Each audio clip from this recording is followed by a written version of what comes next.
was definitely one of my favorite books of late. Just to remind everyone, we are recording this so that people can download it later from any social platforms or YouTube. And as usual, if you have any thoughts or comments, I welcome you to jump in. We are expecting the author Jia Jiang to jump in on the call and discuss the book with us, so I'm excited about that. Greg, did you happen to read the book? I listened to it just because my commute, depending on where I go in the city, is so long, so it's just easier for me. I listened to it twice. Awesome. What did you think about it?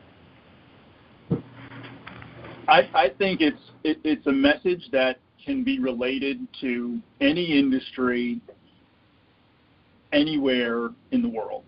It's so basic and simple, but so riveting and relevant that, I mean, just the basic concepts are, I hate to use the word elementary, but they kind of are. It's one of those things where it just, you tend to forget the basics when you're you're kind of in the woods doing working every day. And it's a great reinforcement of what we should be doing and how we should be interacting with clients and just people in general. Exactly. And, of course, I feel strongly that his message links up to my message in my book where, I say don't say no for the prospect. In other words, don't get in your head that they're going to say no. And, one of the things I read in his book in the beginning is he says, we're already rejecting ourselves by default by not even asking. So the whole fear of rejection with prospecting is, if we don't ask, if we say no for the prospect before even asking, we're 50%, we're already at the no. So there's a 50-50 chance that if we just ask, and I think that that's what he learned as well. He was trying, for those of you on the call that have not had a chance to read the book, he had created a product, and he went out to his first potential investor and asked if they would invest money. All right, and I think he went to his uncle, and his uncle said, at first he went to his uncle and he talked about Heelys, and his uncle kind of shot him down. But then he created this product, and he went to an investor, and the investor said no. And for all of us, and then he kind of shut down until he said, I think I need to learn about overcoming rejection, and then created this fun journey on 100 days of overcoming rejection, or just dealing with rejection. And, all of us, many of us on the call deal with rejection on a daily basis if we do our prospecting right. So I found it. Did any of you have a chance to watch any of the videos that he posts on the rejections that he did? Mm-mm. Yeah, it really reinforces the book.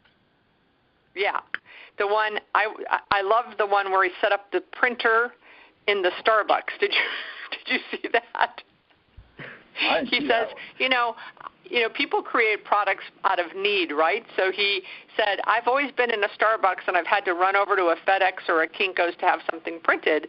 He said, what if I could just put up a printer, free printing for sale, or free printing available in a Starbucks? So he walks into a Starbucks and he asks the Starbucks people if he could put the printer in there. And, there's kind of some hemming and hawing, and they're like, well, you're not charging, right? He said, no. He goes, sure, you can put it up. And then he has a camera, on these people that are just like looking at the printer. It's just such an interesting kind of documentary on people, right? Like one lady sat down, she hooks up the printer to her computer, her laptop, but she obviously can't get it working. And on the video he types like his comments, which are hilarious. He's very funny. And he says, you can ask me if you want, like, he types. So, like, she's looking around, but she's afraid to ask for help to anyone around her. So she ends up unhooking her laptop and getting up and walking away. And that, that's kind of a testament of society, right? We don't want to bother people. We're afraid to ask. which is, unfortunately will really stint your growth in a lot of things, right? I told you guys on the call, I think the last one or the one before, where I had this young man spending his senior year with us, our family, and a couple months ago, he wanted to ask this. He had his eye on this girl, and he wanted to talk to her, but he was afraid to talk to her. And my boys, who are kind of gregarious like me, they're like, oh, you need to get my mom's, button. Don't say no for the prospect, right, Mom? Right, Mom? I'm like, yeah. And I said, Ryan, if you don't ask, you're already at no. So then he kind of thought about that, and then the next day he came home and we're at dinner, and he said, I talked to her. I asked her if she wanted to hang out, and she said, yeah, she would want to. I said, see? And you were chicken to not ask. And but by reading Jia's book, it was very fascinating to me, because those of us on the phone, we live, this is not a 100-day project for us, right? I mean, we do this day in and day out.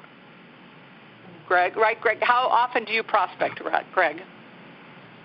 I tend to do, I at least block 1 hour a day. And are you doing it on the phone or email or in person? In person's usually Friday, because that's when I tend to find more owners. Email occasionally, but my hour block is consistently on the phone. And do you get through to people on the phone? I'd say 40% of the time. So then I leave an email, and then I follow up, and then I use another block throughout the day to follow up. Right. Jia, did I hear you? Hi. Yeah, I'm here. Hi, Jia. Welcome to the book club call. How are you doing, Beth? Glad to be here. I'm so happy you're here. Have you been listening to our comments? A little bit, and I just I found it fascinating, so so I just stopped and listened. So, welcome to our audience. We are recording this because we do post this on my website and on social media platforms, and a lot of people who can't join us during the day because they're busy out probably prospecting listen to it later. But thank you for being here. We are a book club of commercial real estate, mostly shopping center leasing folks, where literally 40 to 50% of our days, or weeks, is made up of prospecting, which means going out and definitely facing rejection every day. So someone recommended your book to me, and I thought it would be a fabulous book. And while I was listening to it and reading it, every page I turned, I knew it was better and better for my group that participates in this. So thank you for being here. No problem. And I'm really glad you reached out to me, because you're using basically my book's principle, and you just send me an email and say, hey, can you be on my book club? I'm like, on what? A book club? So and then I looked it up, and I'm like, okay, this sounds interesting. So yeah, why not?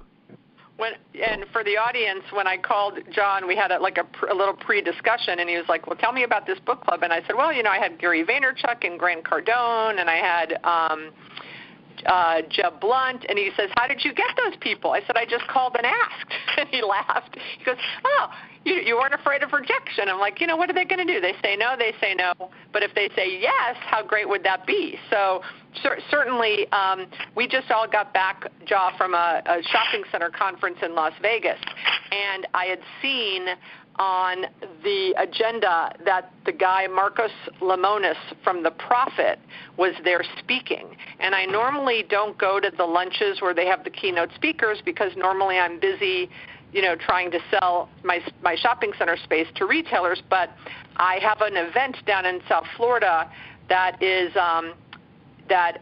like the Oscars awards for mom and pop businesses, and I wanted to go approach Marcos Lemonis to see if he would speak at our 2020 event. And I was a little nervous. I got there early. I got a table up front where I knew he would probably be sitting.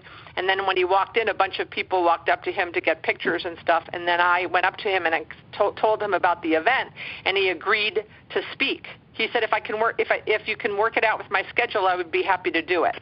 So there was another example of I was a little afraid, but I did it anyway, and it looks like it could be a very positive result. So, I'm living your theory of, just go for it.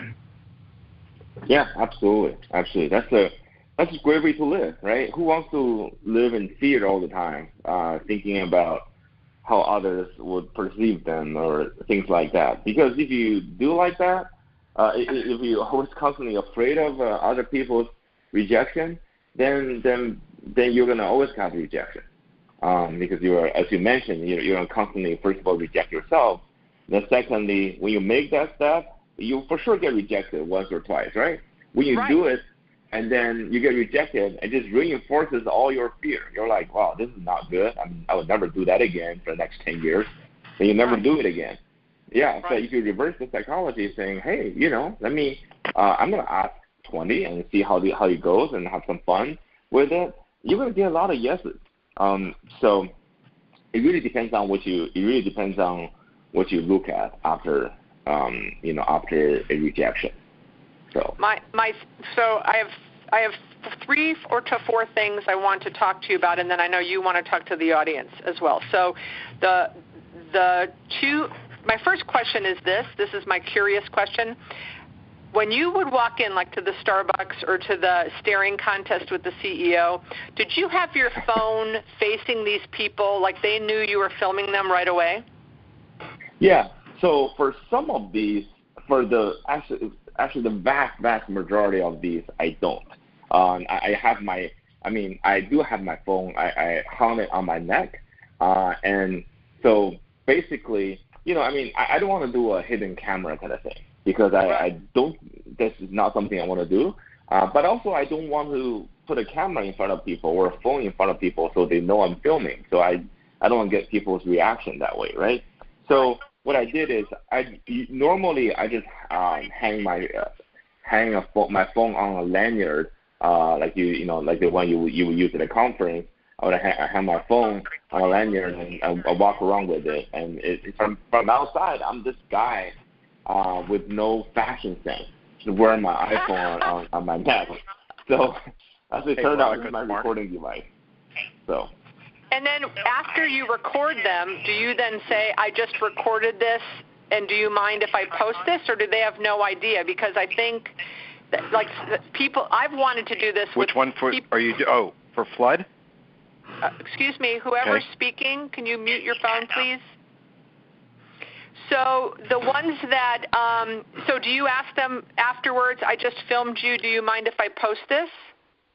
I usually don't. But if they ask, and I'll tell them, and because where I live in Texas, you can do that, no problem. And it's not the same with every state because they have state laws that are different how you do it. But in Texas, you can record and post. The thing is, I haven't had any people come up to me saying, no, I don't like that. Can you take it down or whatever? Because it's not my goal to make people look bad. It's about me and rejection, right? I just went and asked for a rejection. And usually people treated me well because I knew how to ask. Right. People were begging me to do a live what canvassing for us is going into a mom and pop and saying, hi, I have shopping center space. Are you interested in leasing space? And people have been begging me to do like a live one. And I was nervous about doing it because I didn't I didn't know how people would feel with me holding a camera or having someone film it behind me. So I walked in one day, I said, I got to get this over with because everyone keeps asking me to do it. So I walked in and I had my camera and I walked up to this woman in I think she was I think it was a pizza place, and I said, hi, do you mind if I film you? And she said, I said, we're doing a training exercise. Do you mind if I film you? And I had like a couple people behind me, but I was the one holding my phone, which was the camera. And the girl said, well, what are you doing? And then I just launched into the pitch, and we filmed it. And she responded, and it was great. And people loved it. But I love the idea. I have to check the Florida laws, but I love the idea of hanging it around my neck. That's great. Yeah. Yeah. So people are not suspecting that. Usually they don't think you're filming when you do this, right?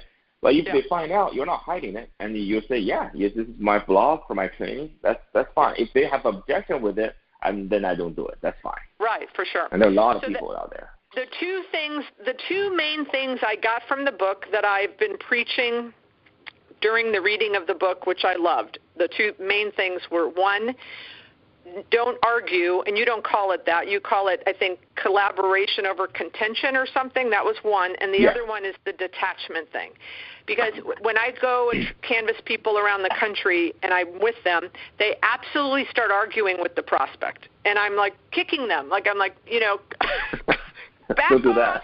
This is not the way to win friends and influence people, right? Because they think that their job is to persuade and convince when you're really just supposed to start a relationship. So if you could speak to that one, and then the detachment thing. This morning I posted on one of my social media sites. I said, join us today with the author. We're going to discuss the best way to to overcome rejection. I said, and I wrote three things. One, passionate about the product.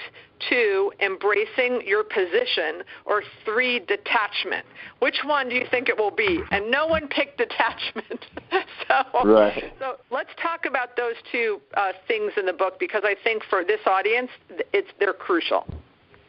Yeah, the first thing about is don't argue, right? Basically. Right.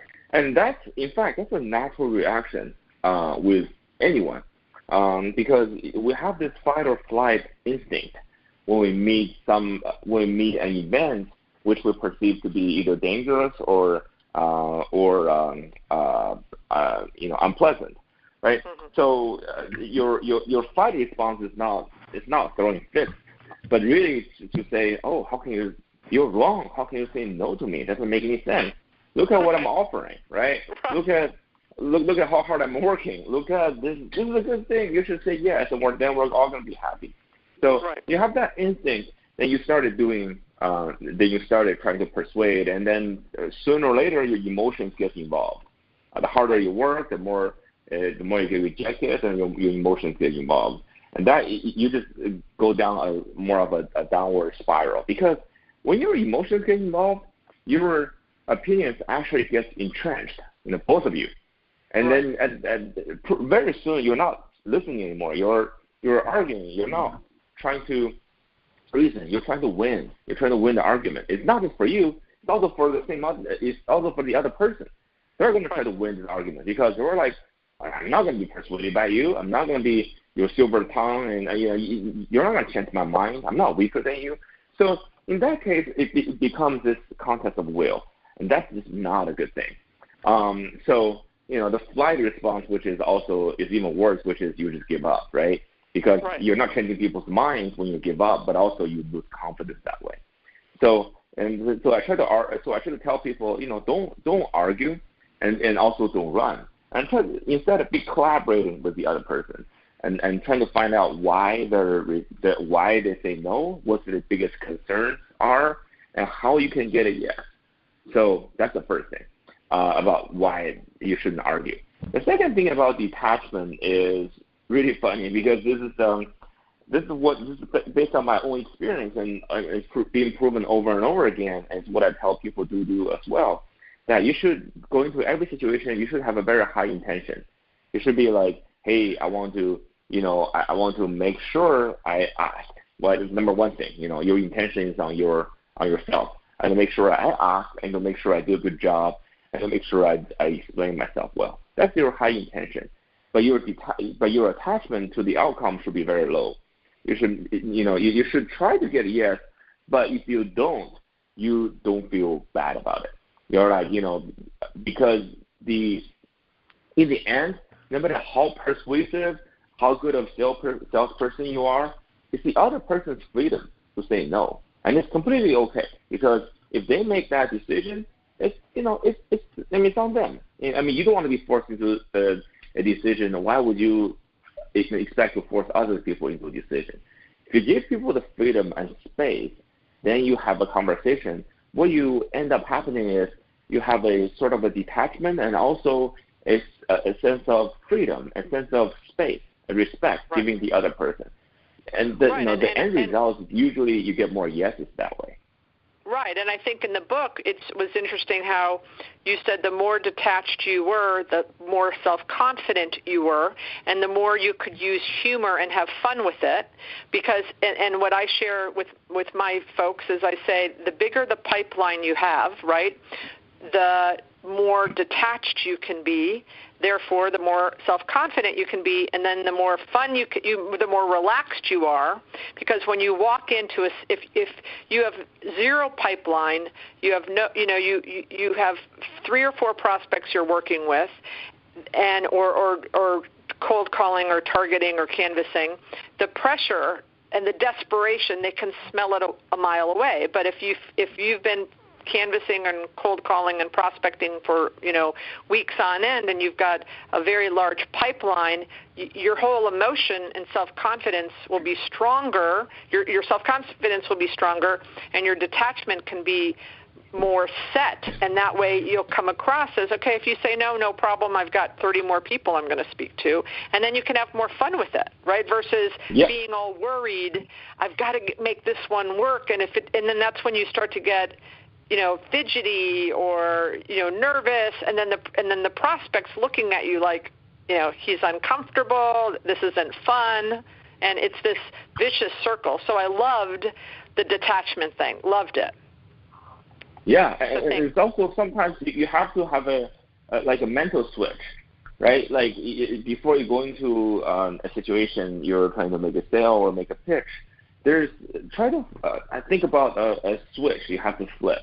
If you before you flip it, it's really based on I'm gonna go in. Everything depends on this, right? I better get a yes. But if you flip a switch, you're like, I'm gonna have fun with this and see what happens, right? And usually the latter one usually produces better results. It's not because you don't want it hard enough. You want it in both cases, but the latter mentality will give you a lot more space and freedom, and then your performance is also higher. So I know you want to chat with my audience about a new project you're working on.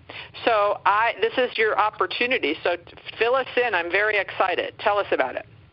Yeah. So for the past year, and I've been coming up with trying to build technology to help people overcome their fear, and so they can expand their horizon, expand their comfort zone.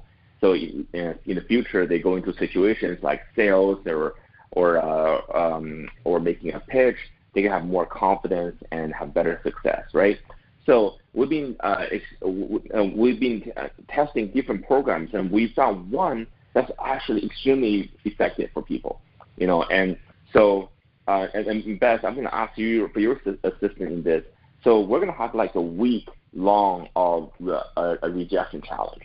A week-long rejection challenge where every day we're going to challenge you to get a selfie with a stranger, and then you're going to send in the selfie, and then if you can finish, then we have some reward. What's the reward you might be asking? Well, you're going to if you want to be doing this, you need to put in $15 as a commitment fee for you, not for me, for you.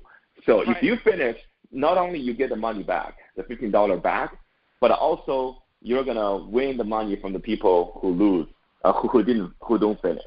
I won't keep a dime of this. So, but it's all you put in the pool, and you're gonna motivate each other by finishing this.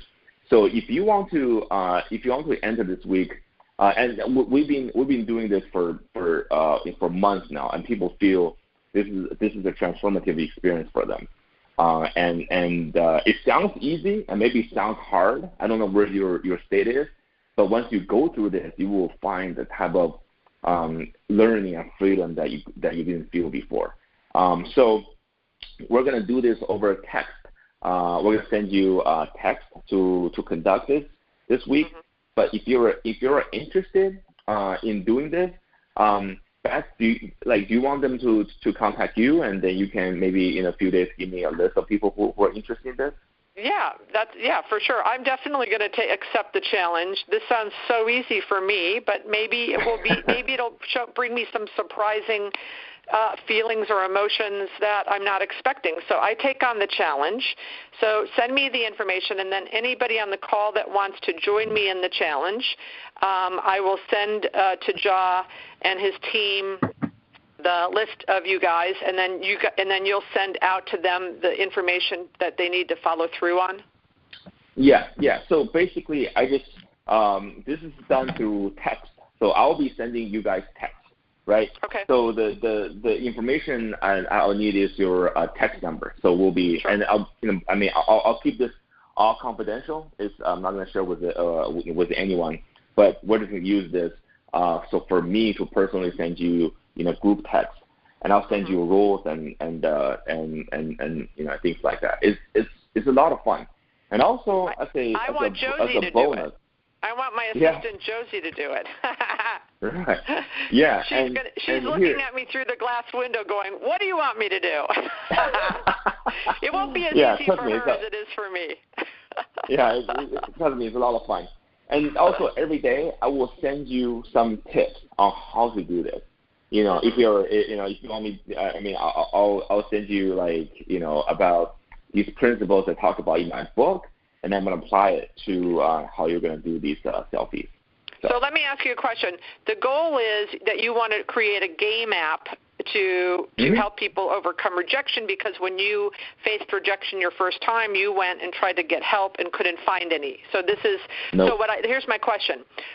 I presume you're going to at some point go raise money, and this is where this whole thing started in your book when you went to try to raise money, right? So is this going to be the path that you will create this and then go try to do funding for it, yes? Absolutely. In Silicon Valley, that's a must. How many funders are you going to approach before you give up? Because the last time, so this is the teacher in me now talking to the author, because the last time you asked one, and then you got freaked out and wrote the book and did the exercise. So how many are you going to talk to before you determine moving on to a different path if you don't get an answer? How many? Yeah, this time it's about 180. That's my goal. Good job. Yeah, and I actually have a list of them already, and I'm actually working on this. But the thing is, my mentality after a few years is completely different right now, right? So and it's really not the kind of life and death experience I had before. But now it's mainly first of all, I have so much passion and faith in this. I do.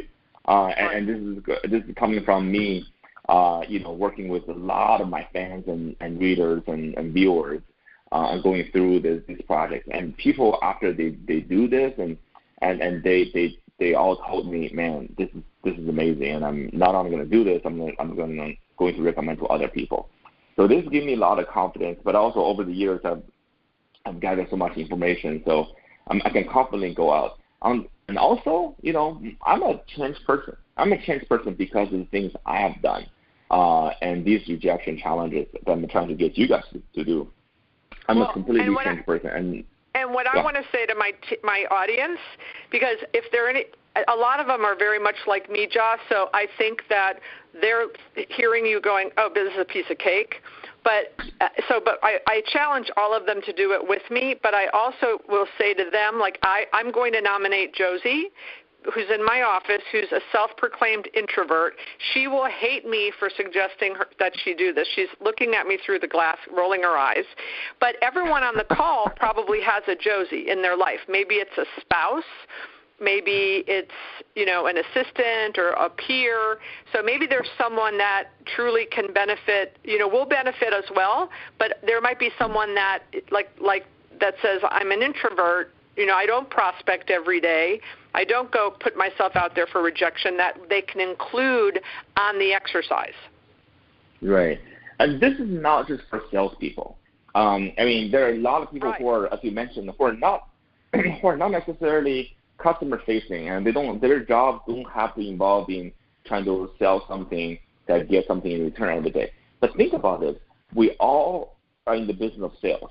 We're not selling products. We're selling ideas. We're trying to convince people. We're trying to persuade. We're trying to influence, right? It could be to your kids. It could be to your family members. It could be in your own career development.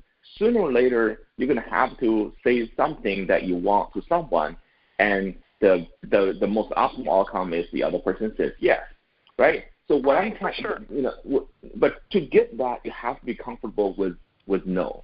So this program, this challenge is to get you to be comfortable with that, and in the end, you'll be like having a completely different relationship with that.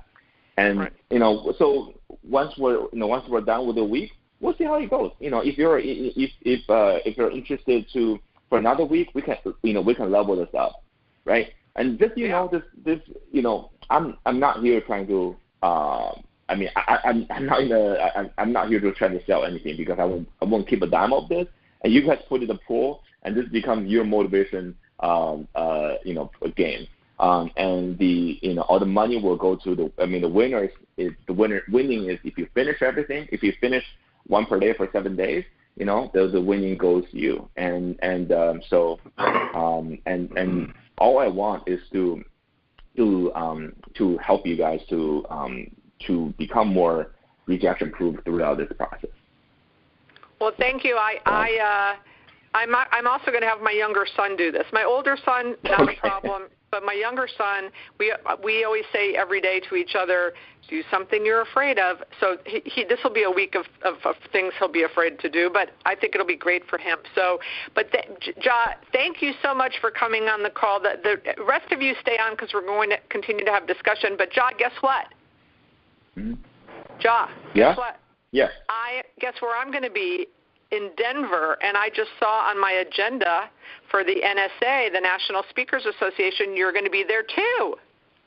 Yeah, yep. I'm very excited about it. So I'm going to get to meet you in person. I'm very excited. Yeah, come up to me. We'll do a selfie together.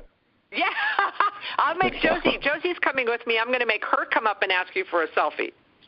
Right, absolutely, absolutely. All right, Josie, John, thank you. I know you're hearing this. You got to do this. Yeah. Thank you so much for coming on the call, and we'll send each other texts. We'll get on this challenge, and I really appreciate it. Thanks for being on the call, and I'll see you in Denver. And everyone else stay on the call, because we're going to continue to discuss the book. No problem. Thanks, John. All right. Bye, guys. Bye. All right, everybody. So jump in on thoughts about either the book, the concepts we discussed. I'm a huge believer in detachment and pipeline, and I tell Kara all the time when she kind of gets all caught up with, why isn't this guy calling me back, or why haven't they responded to our LOI? And I'm saying your pipeline's not big enough, because if it was, you wouldn't care so much. So let's chat about that. I'm going to shut up so someone can jump in. I don't have a lot to share on that. One of the things that I took away from it is them saying no isn't them saying no to you. It's not a personal thing, which is one of the things that I've had a hard time grasping is, I've always thought, well, is it my delivery? And I'm sure that in some cases that might be the case, but it's not that they're saying no to me because of the type of person that I am. They just might not be interested in opening up another location or relocating from where they're currently at on like the canvassing front. But I thought that, he reiterated that a couple times throughout the book, which was a good reminder for me personally that it wasn't anything to do with me as an individual. It was just, they can't make me the donuts or they can't loan me $100 to a stranger kind of thing. So I like that takeaway.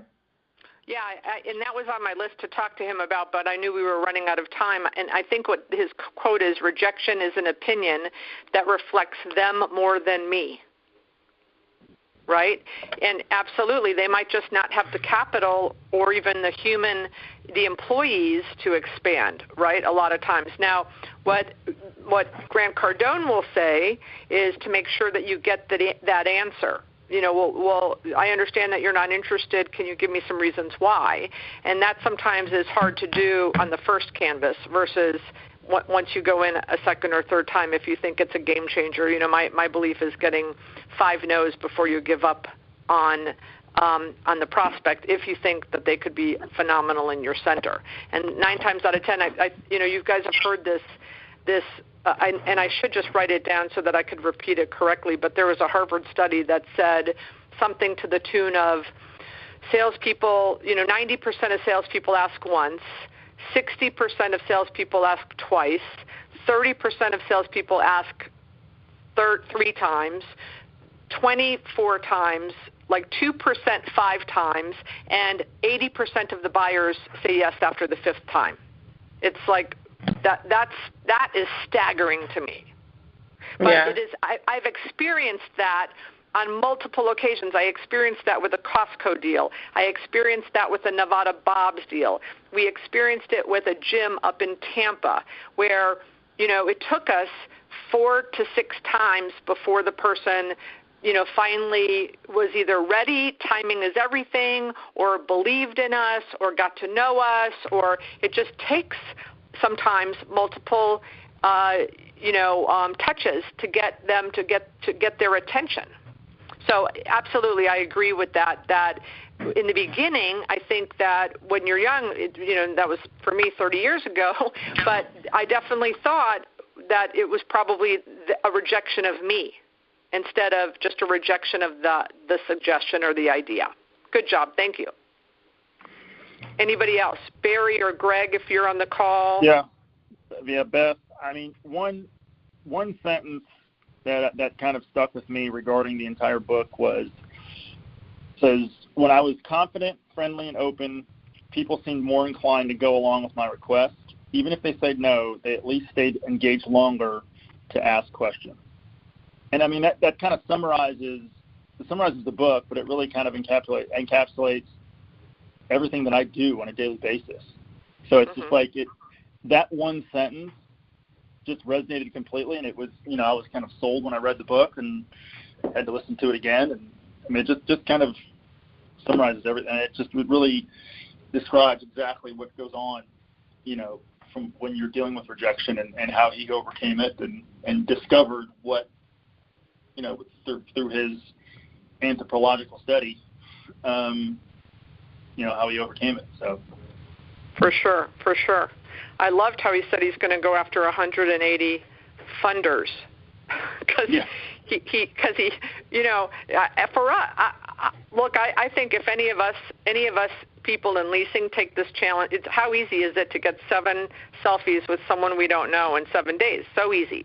But for Josie or my son, it'll be hard for them. Now, my son will like the idea of the $15 or more, so he'll do it. I don't know if Josie will do it. I'm anxious to get off the call and ask her. She was rolling her eyes at me when I was talking about her earlier. But I'm sure we all have people in our life that think what we do is crazy. When I first called Jia, I am telling you, he must have said, "How did you have the guts to call me and ask me?" I go, "This is my job. I do this every day." But that didn't mean I wasn't a little scared walking up to Marcus Lemonis at the ICSE, but I knew if I could get him, it would change my whole event. And, how exciting that he said yes. Now, him saying yes, it's like when Gary Vaynerchuk said yes. I didn't think he was going to be on the call until the minute he said, "Hey, Beth, it's Gary Vaynerchuk." With these very successful celebrity people, you never know if they're really going to follow through on the commitment. Anybody else have thoughts about the book and rejection? Hi, this is Barry. Hi. Hi. Wait for my headset, sorry. Hi, it's Barry. No, I've not read the book, but that was really fantastic, the interview and his commentary. I'll go get it. I thought that was wonderful. I always looked at it as rejection. I think I remember somebody here in my office made the comment many years ago that you want to get to where you have FU money, for lack of a better way to put it, where rejection just can roll off your back. And I kind of look at it, whether it's FU money or FU pipeline, to where you're not, no one deal, no one lease, nobody owns you. If if the deal happens, obviously that's our goal. That's great. But if it doesn't, it's not the end of the world, because you do have either the money to keep going, or the pipeline, or both, to where you just keep plugging away and doing what you're doing. Exactly, for sure. And I preach this in my office every day with my 23-year-old. I preach it because it's amazing, and I see the ebb and flow. And I don't know if Kara's on the phone or not, but I see it when she's out, when she canvasses and is out doing 40, 50, 60 cold calls or canvasses a day, and she's been doing that consistently for 2 or 3 weeks. Her whole self-confidence and her emotional resistance to the rejection is far more significant than, like right now, she's been, for 2 weeks between being at Recon and then the prep the week before Recon. You have that, like in the Jeb Blunt books, right? You have that lull, and you wonder, why is my pipeline not where it should be? And, well, it's not where it should be because we've all been out of the loop for 2 weeks, right? Brooke, I don't know if you're still on the call, but, when you're out of the loop for 2 weeks, it definitely hurts your local pipeline, right, when you come back. Oh, yeah. That's the worst part about going to the ICS events is you're off the grid for so long, especially when there's a time change like that. Right. But I love that FU pipeline. Barry, you should do a post on the social. I love that. Yeah. Love that. Hey, Beth. Yes. It's Mark Strauss. Next time you have fear, just join me on stage. I don't know how you did that, Mark. I like I said, told you in person. I don't know if any of you were at the Marcus Lemonis. That's how you say his name, right? Marcus Lemonis? Yes. Okay. Mark Strauss, he called people up on stage to share something personal to them that is potentially embarrassing, or is embarrassing to them. Mark walked up there and went, I know that guy. Oh my gosh. Good for you. That took a lot of guts and courage. Not many people I know. I have a lot of self-confidence, and I'm thinking I could never do that. So good for you. But going back to what's really important is your whole philosophy is always make sure when people say no that they're the person that can say no. Don't take no from a person who can't say yes. So a lot of times you're walking into these cold calling situations, and you get a secretary, oh, we're not moving, we're not like, or you get an employee that's manning the yogurt machine, oh, we're not moving, we don't want to expand. He's not a person that can say yes, so never take any of those kind of things personally either.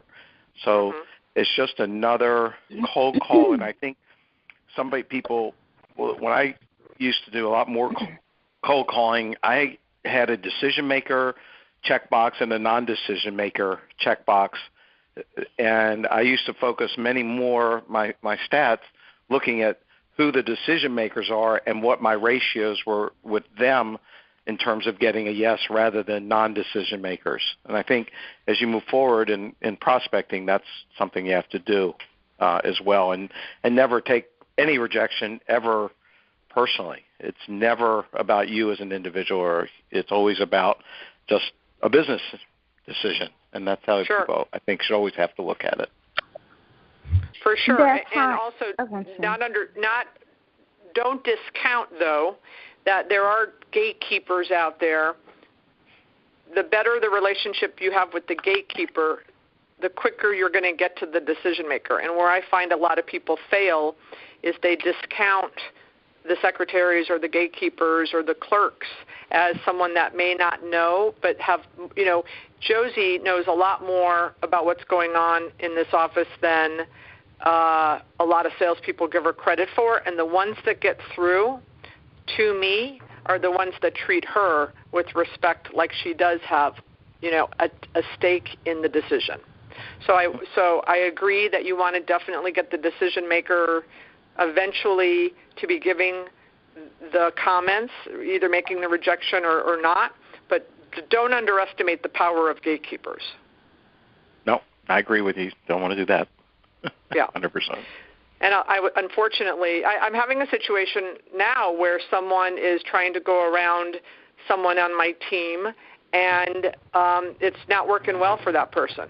So, I think that there needs to be a level of respect and hierarchy also.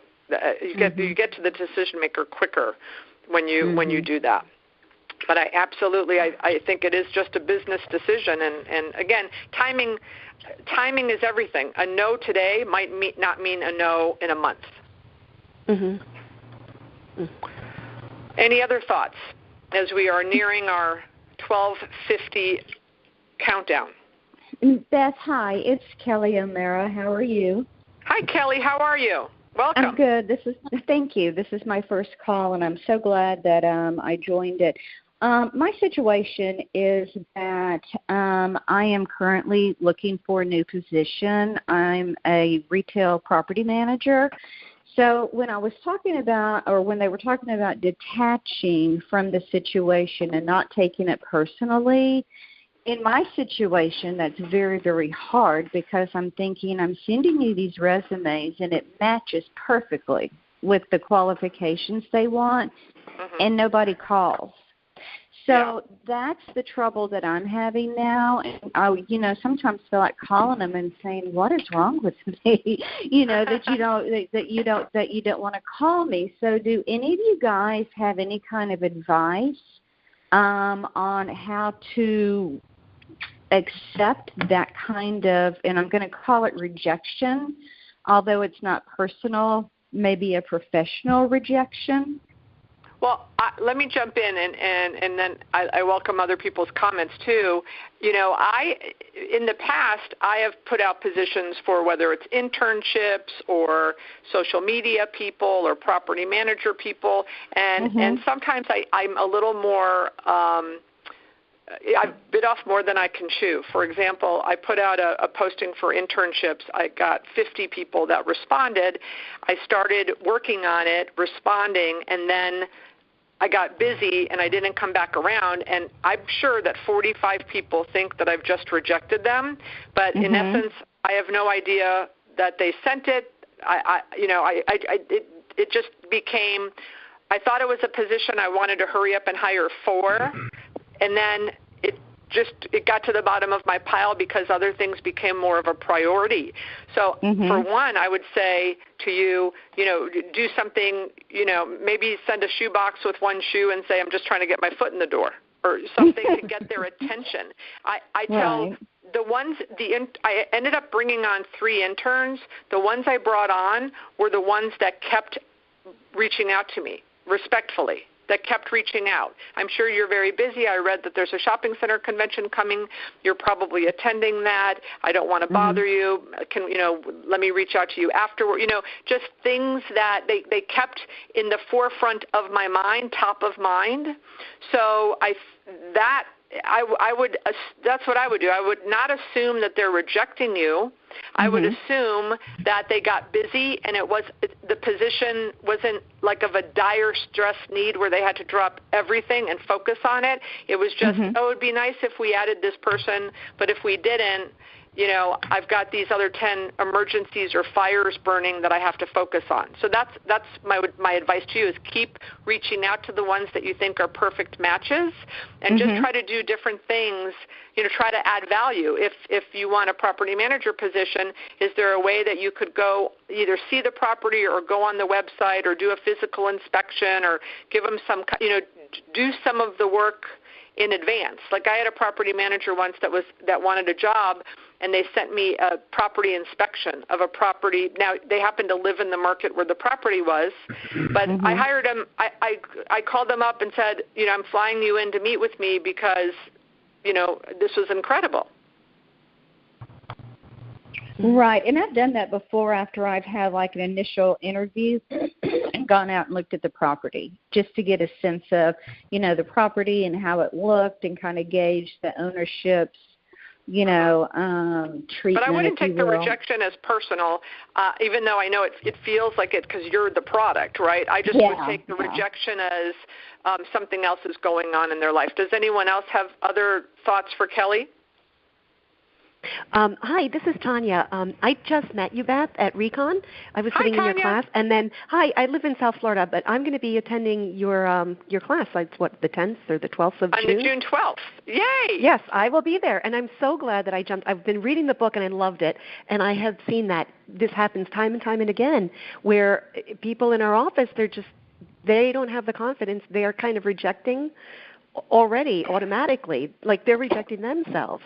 So I just want to jump on and say that we always hire the best people because we always choose the people that are different, and they continue to reach out because that proves to us that they're just going to keep trying.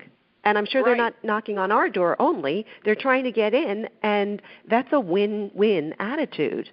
Because Publix, my son tried to get a job at Publix as a bagger, and it was the funniest thing. This is like 3 years ago. He went and applied in the little thing at the store, and then it says, if you don't hear from us, try back in 30 days. So Alex didn't hear, and he goes back. He put it on his calendar. He went back in 30 days. He did this 3 times. The day after the 3rd time he did it, they said, "You're hired. Come to training." And I saw my friends from Publix at a shopping center conference, and I said, "Is that your thing? Like, is it you want to weed out the ones?" And she just smiled and winked. Like, it's their thing. They want to weed out the people that are just need a job and don't really care. So, yeah, I think that's right. But listen, it's 12:51. I always promise you guys to get done at the 50 on the hour. So 2 things. Thank you, Tanya. I'm excited to see you June 12th. That's Rockstar to Superstar. So we have 2 slots left. If anyone of you know of anyone that might want to attend, it's on the website. And then the next book club call, it's fast. It's in a couple weeks, June 14th. We're back to the regular schedule Friday. 11:30 to 12:20. It's Think Big, Act Bigger, The Rewards of Being Relentless, and Jeffrey Hayzlett, the author, I believe, will also be on the call as well. So Perfect. June 14th, we'll be posting, we'll be reminding you guys. But thank you for being on the call and participating, and have a great rest of your, May and beginning of June. Thank you. Thanks, Beth. Thank you. You as well. Thank you, guys.